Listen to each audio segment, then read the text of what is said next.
बड़ा कंफ्यूजन होता है। हु का मतलब कौन भी होता है और हुम का मतलब क्या होता है, किसे, किसने, किसो, क्या होता है, बहुत सारा अलग से होता है। और हुज का मतलब क्या होता है, किसका, किसकी कहते हैं ना, कलम किसकी है, ये दोनों को हम समझ लेते हैं। हु का एक मतलब तो कौन होता है, बात सही है। और हुम का मतलब क्या होता है, किससे, किसने होता है। लेकिन हु का मतलब सिर्फ कौन नहीं होता है। हु का बहुत सारी जगहों पे जब हम क्या करेंगे, जुमले को देखेंगे, हमारे सामने जो जुमला आता है, जो सेंटेंस आता है दोस्तों, वहां हम क्या करते हैं, हमेशा कौन का शब्द, कौन का लफ्ज या कौन का हिंदी का जो मतलब नहीं देता है। तो यहाँ पे हु और हुम का मतलब कुछ इस तरीके से होता है, किसे, किसने, किसको, या जिसे, किसे कह लीजिए। हु का भी मतलब वही होता है, कौन के बाद, कौन के, और कौन का मतलब इस से देता है। तो अब सवाल ये होता है कि कभी कभी हु क्या करता है, किसने या किसी का सेंस दे देता है, हुम भी क्या करता है, किसी या किसने का सेंस दे देता है। और वहां पे क्या होती है, हम लोगों को कंफ्यूजन क्रिएट हो जाती है कि अब कभी कभी क्या होता है, हमको शक होता है कि हम इस्तेमाल क्या करें, या कभी कभी हम क्या करते हैं, गलती कर जाते हैं, कहीं हु लगा देते हैं, कहीं हुम लगा देते हैं। इस गलती से बचने के लिए दोस्त अगर मैं बताऊं तो हु का कंसेप्ट आप याद रखिएगा, क्या करता है, जुमले में क्या करता है, सब्जेक्ट का रोल अदा करता है।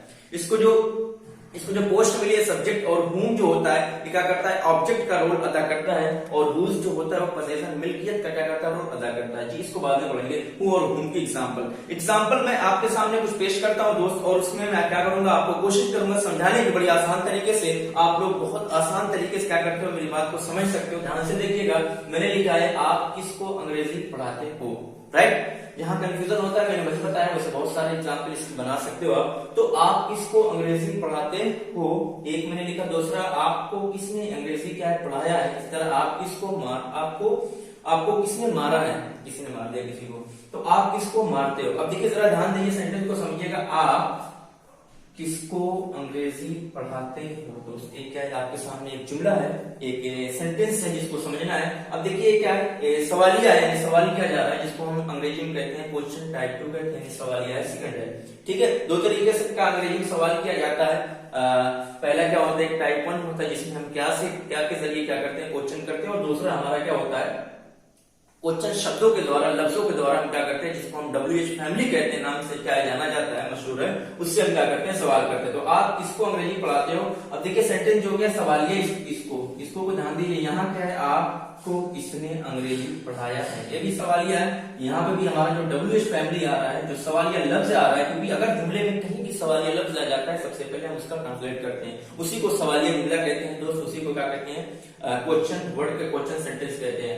जी आप किसको अंग्रेजी पढ़ाते हो, जरा ध्यान से देखिएगा, या आपको किसने अंग्रेजी पढ़ाया है। अगले एग्जांपल और देख लीजिए, आपको किसने मारा है, या आप किसको मारते हो।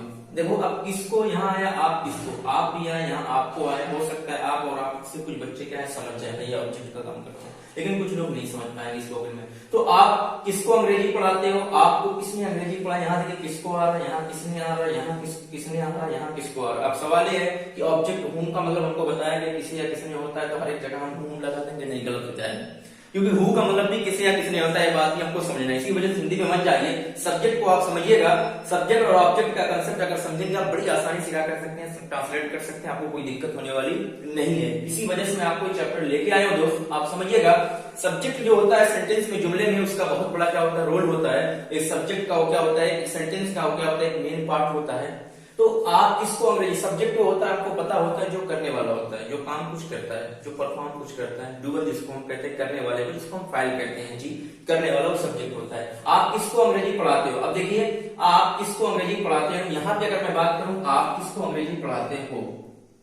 अब आप जो है, आप एक काम कर रहा है, या किसी ने क्वेश्चन किया आप किसको अंग्रेजी पढ़ाते हो, यानी आप जो शब्द है सब्जेक्ट बन रहा है, क्योंकि आप एक काम कर रहा है। कोई पूछ रहा है कि भाई आप किसको अंग्रेजी पढ़ा रहे हो, यानी आप एक काम कर रहे हो, पढ़ाने का क्या कर रहे हो, काम कर रहे हो। तो जो व्यक्ति काम करता है, जो बंदा काम करता है, वही सब्जेक्ट होता है। तो यहाँ हमारा सब्जेक्ट क्या है, आप, क्या है सब्जेक्ट हमारा, क्या है, आप है। अब देखिए आपको किसने अंग्रेजी पढ़ाया है, यानी आपको किसी ने पूछा कि आपको किसने, ये जो आपको यहाँ पे आप है, यहाँ कोई ये एक्शन नहीं कर रहा है, क्योंकि सेंटेंस हमको देख के पता चलेगा कि यहाँ पे आप या किसने या किसको एक क्या एक्शन कर रहा है, क्योंकि हम अलग से देख के नहीं बता पाते। जब तक वो सेंटेंस में उनका क्या रोल है, सबका अलग अलग क्या होता है, रोल होता है। तो हम सेंटेंस को क्या करेंगे, देखेंगे, उसके सेंस को समझेंगे, और उस पे उसका क्या काम होता है। कभी आप आएगा वो सब्जेक्ट बन बन जाएगा, कभी आप आए तो सब्जेक्ट नहीं बनेगा। तो एक्शन क्या कर रहा है सेंटेंस में, यानी इस समय करंट टाइम इसका जो सेंटेंस हम पढ़ रहे हैं इसमें कौन क्या काम कर रहा है, उस काम के एतबार से हम पहचानेंगे कि इनकी डिग्री क्या है, इनकी पोस्ट क्या है। यहाँ पे आप है, यहाँ पे भी आप है, लेकिन यहाँ आपकी पोजीशन क्या है, काम करने का सब्जेक्ट नहीं है, बल्कि आपको किसने अंग्रेजी पढ़ाया है, किसने देखिए पढ़ाया है, किसने पढ़ाया होगा, किसने के पीछे जो छुपा हुआ लफ्ज है वही सब्जेक्ट है। इसका मतलब सेंटेंस में मुराद जो हमारा होगा सब्जेक्ट यहाँ पे ये बन रहा है, क्या है, ये बन रहा है। आगे देखिए आपको किसने मारा है, आपको किसने मारा है, फिर ध्यान से देखिए आपको किसने मारा है, यहाँ आप आया है, लेकिन आप कोई परफॉर्म नहीं कर रहा है, कोई एक्शन नहीं कर रहा है, कोई काम नहीं कर रहा है, इसका मतलब कोई दूसरा काम करने वाला सब्जेक्ट जरूर होगा।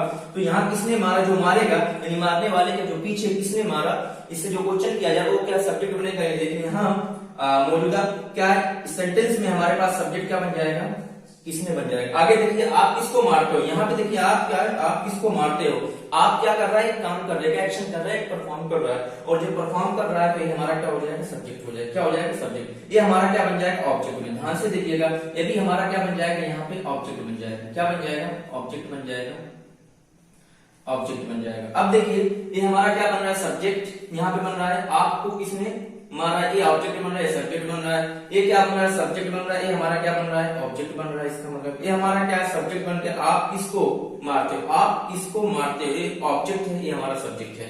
आपको किसने मारा, ये सब्जेक्ट। बस अगर आप ये पकड़ लिया कि आप किसको अंग्रेजी पढ़ाते हो, पढ़ाने वाला कौन, आप किसको पढ़ाते, आप पढ़ा रहा है, तो अगर आप सब्जेक्ट एक जुमले में आ गया तो दोबारा सब्जेक्ट आएगा नहीं भाई। किसको किसको अंग्रेजी पढ़ाते हो, तो इसका मतलब आप किसको पढ़ाते हो, तो यहाँ पे किसको जो है ऑब्जेक्ट बन रहा है, यानी फंक्शन जो है काम कर रहा है, जो सेंटेंस में इसको जो काम दिया गया वो ऑब्जेक्ट का है, ऑब्जेक्ट की पोजीशन है यहाँ पे। तो ऑब्जेक्ट की पोजीशन को हमको क्या करना है, होम लगा देना, बस कुछ नहीं देखना, हिंदी नहीं देखना है। यहाँ पे देखिए क्या है, आपको किसने अंग्रेजी पढ़ाया, यहाँ आपको कोई एक्शन नहीं है, कोई परफॉर्म नहीं कर रहा है, आप जो है यहाँ पे दिख रहा है, शकल से मतलब नहीं है, सेंटेंस में जो काम करेगा उसको देख के हम पता लगाएंगे भाई ये है क्या, पहले से नहीं जान पाएंगे। आपको किसने अंग्रेजी पढ़ाया है, किसने पढ़ाया है, यही क्या है, देखिए काम कर रहा है सब्जेक्ट। इसका मतलब क्या है, जब ये सब्जेक्ट है, किसने सब्जेक्ट बन गया, तो इसका ट्रांसलेट आप क्या कीजिएगा, हमेशा हो जाएगा जी। आगे देखिए आपको किसने मारा है, आपको किसने मारा है।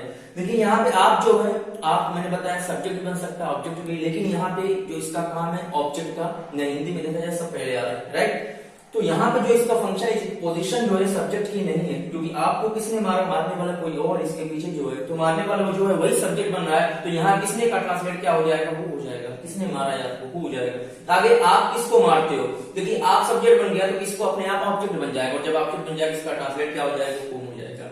अगर दोस्त आपको ये बात समझ में आ रही है तो बड़ी आसानी से आप क्या कर सकते हैं, ट्रांसलेट कर सकते हैं, और आपको मेरा ख्याल है कोई दिक्कत कोई परेशानी होने वाली नहीं है। कंसेप्ट को आप क्या कीजिएगा, कई बार समझ लीजिएगा, देख लीजिएगा, आपसे गलती नहीं हो जाती। दूसरी गलती होती है अगर वो सब्जेक्ट क्या है बन गए, दूसरी क्या आपको दिक्कत होती है, बहुत सारे बच्चों को वो अगर सब्जेक्ट बन गया तो सवाल ये होता है कि भाई वो सब्जेक्ट बन गया तो अब इसको वाहिद माना जाए, जमा माना जाए, एक वचन लिया जाए, बहुवचन, सिंगुलर सिंगल माना जाए, या एक से ज्यादा माना जाए, प्लूरल, ठीक है, वहां पे दिक्कत होती है। तो वो अपने आप में ना एक वचन होता है, ना बहुवचन होता है, ना वाहिद होता है, ना जमा। और सेंटेंस में हम क्या करेंगे, देखेंगे कभी क्या करता है, हु जमा के तौर पर भी इस्तेमाल होता है, हु क्या होता है, वाहिद के तौर पर भी इस्तेमाल होता है। ये बात दोनों हमको कहीं अपनी मर्जी से। सर आप किसको अंग्रेजी पढ़ाते हो, यहाँ हम किसको पढ़ाते हो, आप किसको अंग्रेजी पढ़ाते हो, यहाँ पे सब्जेक्ट तो हमारा क्या है आप, तो फिर यहाँ इसको क्या बन जाएगा, ऑब्जेक्ट बन जाएगा। ट्रांसलेट कुछ इस तरीके होगा, आप लोग समझ लो क्या हो जाएगा, हूम। जब आप सब्जेक्ट यहाँ पे क्या हो जाएगा, हूम या टू हूम भी लगा सकते हो दोस्त, हूम।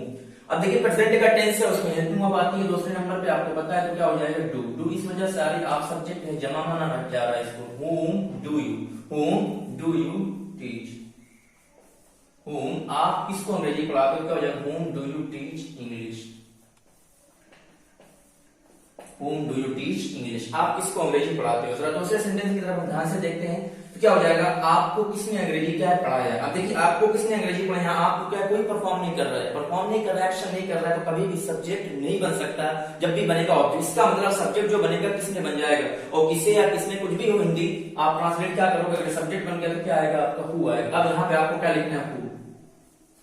अभी देखिए किसने पढ़ाया, परफेक्ट टेंस में जा रहा है, किस टेंस में जा रहा है दोस्त, परफेक्ट टेंस में जा रहा है। अब हमको समझना है परफेक्ट टेंस में जा रहा है तो आपको किसने अंग्रेजी पढ़ाया है। अब देखिए यहाँ सवाल होता है कि हेल्पिंग वर्ब जो आने वाला है, तो हेल्पिंग वर्ब क्या आएगा, वाहिद को देख के आएगा और जमा, यानी एक वचन को देख के आएगा जमा, क्योंकि यहाँ पे हेल्पिंग वर्ब जो होता है परफेक्ट का वो हैज है होता है, हमको लगाना पड़ेगा। लेकिन सवाल है कि आपको किसने अंग्रेजी पढ़ाया। ऐसा लग रहा है कि हमें सेंटेंस में किसने जो है वो हमको वाहिद दिख रहा है, क्योंकि हम बात कर रहे हैं किसने पढ़ाया, कोई एक व्यक्ति को मान रहे हैं, मुराद क्या एक आदमी। कभी कभी ऐसा होता है अगर मैंने कहा आपको किसने किसने अंग्रेजी बताया है, किसने किसने पढ़ाया है। अब देखिए यहाँ पे किसने किसने मुराद क्या है, एक से ज्यादा की मैं बात कर रहा हूँ। तो अगर एक से ज्यादा की मैं बात करूंगा हु के साथ क्या आ जाएगा, जमा हेल्पिंग वर्ब आ जाएगा, तो जमा का काम करेगा। तो इसके साथ हैव भी आ सकता है, हेल्प भी आ सकता है। लेकिन यहाँ मुराद क्या किसने अंग्रेजी पढ़ाया है, कोई ऐसी बात नहीं दिख रही जो जमा की तरफ ले जाए हमको, जो बहुवचन की तरफ ले जाए। तो इस वजह से हम इनको क्या करेंगे, हु को वाहिद मानेंगे और इसके साथ हम क्या करेंगे, एक वचन हेल्पिंग वर्ब क्या करेंगे, इस्तेमाल करेंगे। तो यहाँ पे क्या हो जाएगा, who has, who has, who has क्या हो जाएगा, थोड़ा सा मैं साफ कर देता हूँ, तो क्या हो जाएगा, हु हैज। अब क्रिया की क्या क्रिया आएगा, तीसरे नंबर पे क्या आएगा, who has taught, who has taught, TAUGHT, teach क्या होती है, सेकंड और थर्ड फॉर्म का होता है taught, TAUGHT taught. Who has taught you English, आपको किसने अंग्रेजी पढ़ाया, आपको किसने, who has taught you English, आपको इंग्लिश किसने पढ़ाया, who has taught you English, who has taught you. बात समझ में आ रही दोस्त, मेरा ख्याल है, ध्यान से समझिएगा। अगले एग्जांपल की तरफ मैं चलता हूँ, इसको मिटा देता हूँ थोड़ा सा ट्रांसलेट करने के लिए। फिर से देखिए अगली एग्जांपल क्या है, आपको किसने मारा है, आपको किसने मारा है। भाई आपको किसने मारा, यहाँ आप जो है कोई एक्शन परफॉर्म नहीं कर रहे, कोई भी परफॉर्मेंस इसका नहीं है, तो परफॉर्म नहीं कर रहा है। जब आप तो ऑब्जेक्ट बन जाएगा, सेंटेंस को पढ़ के पता चलेगा कि किस इसका काम क्या, फंक्शन क्या है। आपको किसने मारा है, मारने वाला कोई और है। जब मैंने बताया आप ऑब्जेक्ट है, यानी आप सब्जेक्ट नहीं बन रहा है, इसका मतलब कोई और ऑब्जेक्ट इसमें मारा हो नहीं सकता, एक्शन है नहीं हो सकता। किसने, यही क्या है, आपका सब्जेक्ट बन जाएगा। आपको किसने मारो, जब सब्जेक्ट किसने या किसने कुछ बन जाए तो हमेशा उसका ट्रांसलेट आप क्या करोगे, हु करोगे। क्या करोगे, हु। आपको देखना नहीं, हिंदी नहीं देखना है, गड़बड़ हो जाओगे हिंदी देखोगे, ठीक है, आपको ध्यान देना। तो यहाँ पे क्या हो जाएगा, हु। आपको किसने मारा है, फिर से वही परफेक्ट टेंस से आ रहा है, प्रेजेंट परफेक्ट टेंस से आ रहा है। फिर से मैं क्या मानता हूँ, इसको एक ही वजह नहीं, मैं बात कर रहा हूँ कि आपको किसने मारा है। मैंने क्या बताया, हु वाहिद भी हो सकता है, जमा भी। आपको सेंटेंस देख के पता चलेगा। अगर सेंटेंस या जुमले में कोई ऐसी बात है जो जमा की तरफ हमको क्या इशारा कर रही है, तो हम इसको जमा मान लेंगे। तो आपको किसने मारा है, यहाँ पे ऐसा लग रहा है कि एक आदमी की बात हो रही है, किसने मारा है, तो यहाँ पे मैं इसको वाहिद मानूंगा। लेकिन अगर ये होता कि आपको किसने मारा, ऐसा होता कोई सेंटेंस, तो वहां पे देखिए एक से ज्यादा की मैं बात कर रहा हूँ, तो अपने आप हु क्या करेगा, जमा का काम करेगा, इनके साथ हैव आएगा। तो यहाँ इसके साथ क्या आ जाएगा, हैव नहीं आएगा, हैव नहीं आएगा, क्योंकि कोई ऐसी बात है नहीं जो इशारा कर रही है जमा की तरफ ले जाएगा। अगर इशारा करेंगे तो हम इसको साथ हैव भी लगा सकते हैं। तो हु हैज क्या हो जाएगा, हु हैज। अब बीट होती है, बीट बीटन, क्या हो जाएगा, who has beaten, who has beaten you. आपको किसने मारा है, क्या हो जाएगा, हु हैज बीटन यू। आगे देखिए लास्ट एग्जांपल को ध्यान से समझिएगा, बड़ी आसान है, आसान तरीके से आप समझिएगा। तो क्या है, आप किसको मारते हो, आप किसको मारते हो। अब देखिए यहाँ पे आप किसको मारते हो, आप एक एक्शन का परफॉर्म कर रहे हैं, शक्ल से नहीं पता चलेगा, शक्ल हिंदी में सबकी सेम आ रही, पहले भी आ रही। तो आप किसको मारते हो, यहाँ देखिए किसे या किसने आ सकता है, तो यहाँ पे आप एक्शन कर रहे हैं, उसका मतलब सब्जेक्ट बनेगा। सब्जेक्ट बन गया तो किसे या किसको अपने आप क्या बन जाएगा, ऑब्जेक्ट बन जाएगा। और जब ऑब्जेक्ट बन जाएगा इसके लिए हम क्या करेंगे, हु करेंगे। तो आप किसको मारते हो तो क्या हो जाएगा, यहाँ पे क्या लगा देंगे दोस्त, हिंदी मत देखिए, क्या हो जाएगा, हुम। क्या हो जाएगा, हुम। किसको मारते हो, प्रेजेंट टेंस से, तो क्या हेल्पिंग वर्ब आ जाएगा, हुम डू यू, हुम डू यू बीट, हुम डू यू बीट। आप किसको मारते हो, क्या हो जाएगा, भी लगा सकते हो अगर चाहो, हुम डू यू बीट। आप किसको मारते हो, ऑब्जेक्ट बन गया। मेरा ख्याल है दोस्त आपको एक एक बात बड़ी आसानी से समझ में आ गई होगी। अगर आपको कोई दिक्कत तो वीडियो क्या कीजिए, कई बार देख लीजिए। मुझे उम्मीद है कि सारी चीजें आपको समझ में आ जाएगी। तो हु का परफॉर्म क्या है, ध्यान से रखिएगा। हु क्या करता है, सेंटेंस में जुमले में क्या करता है, सब्जेक्ट बनता है। हुम क्या करता है, ऑब्जेक्ट बनता है। और हुज क्या करता है, पोजीशन बनता है। मैंने दोनों ही बताया, तीसरा मैं आपको बाद में बता दूंगा। ये बड़ा इंटरेस्टिंग